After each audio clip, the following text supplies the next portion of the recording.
Bukod sa mga pinagkukutaan po ng mga miyembro ng Maute, tina-target na rin ng mga airstrikes ang ilang lugar sa labas naman ng Marawi para mapigilan ang tangkang pagpasok ng dagdag daw na puwersa ng teroristang grupo.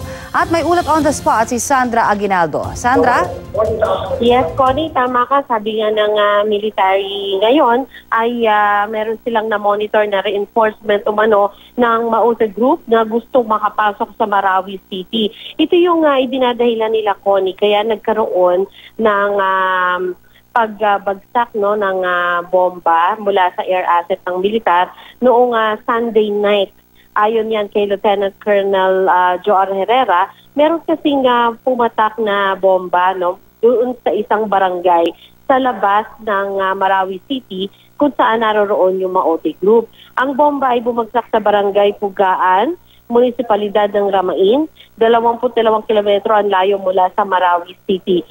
Lumika ito ng malaking butas sa lupa at nagkasira yung gym na kung saan siya bumagsak at medyo malaki rin naman yung damage. Ayon sa ilang residente, wala umanong Maute sa kanilang lugar at hindi sila kasama doon sa Maute occupied area. Ganun pa man ay wala naman nasaktan sa pangyayaring ito at ang sinasabi ng militar ay meron daw talaga silang ino-operate dun sa lugar kaya nagkaroon ng pagsabog ng bomba. Kaugnay naman sa paglilikas, Connie, ng mga tao na naiipit pa doon sa Maute controlled area, sa ngayon ay natigil muna ang pansamantalang pag-rescue sa kanila pero hindi pa naman nawawala ng pag-asa ang GRP-MILF Peace Panel na nagkakaroon pa sila ng chance sa tingin nila na makapasok muli doon sa lugar para mailigtas pa yung mga tao na naroon sa loob dahil, Connie, sa estimate ng local government ay maaaring nasa 2,000 pa yung mga nasa loob.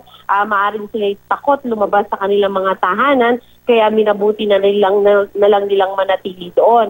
Nagkaroon ng rescue effort pero umaasa yung local government about 2 days ago na 1,000 yung lalabas pero nasa mahigit 100 katao lamang yung lumabas sa kanilang mga bahay. So, yan, patuloy pong umaasa ang GRP-MILF panel na may pagpapatuloy nila yung effort na yan. Samantala, Connie, ay nasa 15th day na itong operasyon na ginagawa ng militar.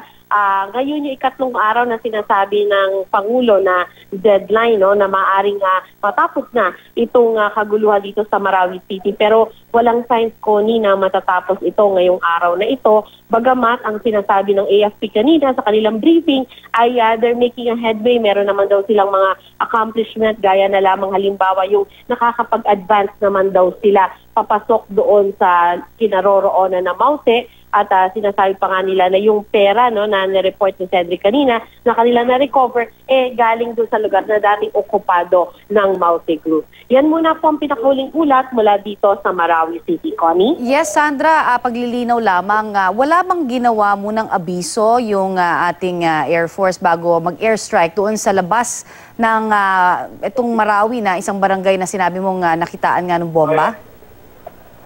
Yes, Connie, kasi nga nagkaroon ng airstrike at kinagulat yon ng mga residente doon dahil may nakausap tayong ilang mga residente, sila nga nagbigay alam din sa media nito at sila ay nagpadala pa ng mga larawan.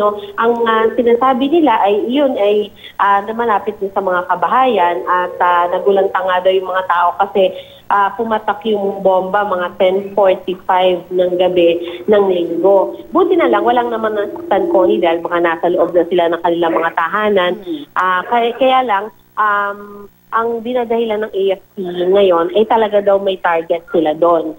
Pero when pressed for more information, wala rin pinoprovide yung AFP except to say na meron daw kasi silang namomonitor na grupo umano nag-a-attempt pumasok para tumulong sa Maute Group, Connie? O di dapat ground troops muna siguro, hindi ba? Medyo marami-raming mga kababayan din natin ang baka nadamay kung meron silang intelligence report. Pero Sandra, alamin na lang natin siguro yung iba pang detalye niyan kapag meron ng mas malinaw na sagot sa atin ang ating mga Marines dyan. Maraming salamat, Sandra Aguinaldo.